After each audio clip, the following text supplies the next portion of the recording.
je vais parler des actions que nous, l'Union Pirate, on mène et on continue de mener en fait sur la fac, parce que la faculté à Brest, on compte énormément d'étudiants. Brest, c'est une ville très étudiante, et la faculté, c'est aussi un endroit où on forme des citoyens de demain et où on est censé pouvoir agir en notre sens pour nos propres valeurs, pour les valeurs que la faculté est censée défendre. Et actuellement, avec les partenariats que la faculté a avec l'entreprise Thales, notamment, que Axel a mentionné au tout début de cette conférence, les étudiants ne peuvent pas étudier et ne peuvent pas étudier et participer en fonction des valeurs qu'ils défendent et qu'ils veulent défendre. C'est-à-dire que là, en faculté de sciences, on a des étudiants qui sont forcés dans des stages avec Thales parce qu'ils n'ont pas d'autre alternative, parce que l'UBO ne leur propose pas d'autre alternative, parce qu'ils ont des pressions financières, parce qu'ils ont des pressions sociales, et qui vont finir par faire un stage à Thales.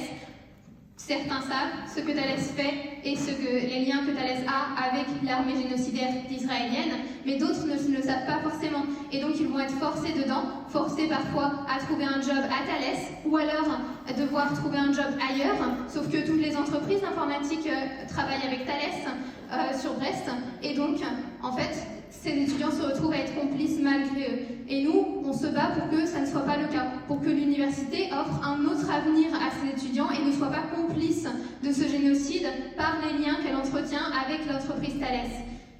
Malheureusement, l'Union Pirate a tenté de déposer une motion pour la Palestine 3 fois depuis le début d'année 2025, et les 3 fois, cette motion a été rejetée. Non seulement elle a été rejetée, mais parfois elle n'a même pas été proposée à l'ordre du jour, avec des arguments tels que le président de l'université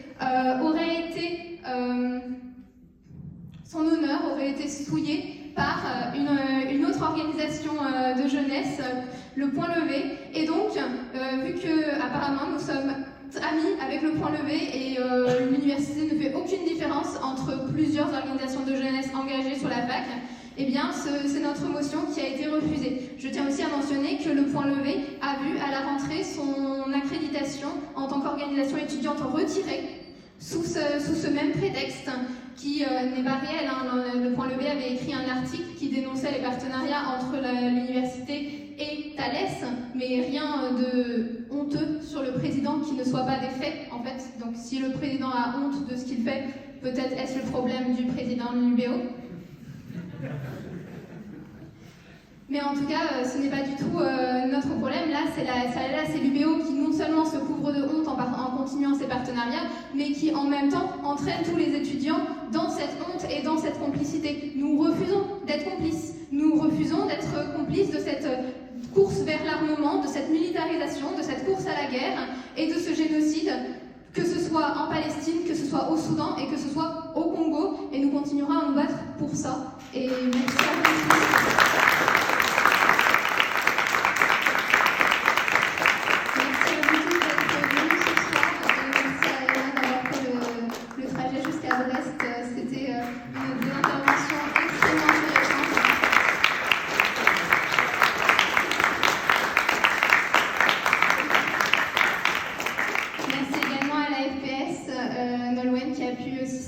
Merci à Pierre-Yves Cadalin d'avoir également fait le déplacement.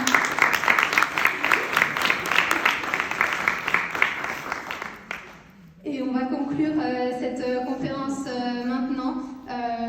Voilà, merci à tous d'être venus, et surtout, ne restez pas silencieux face à ce qui se passe, ne restez pas immobile face à ce qui se passe.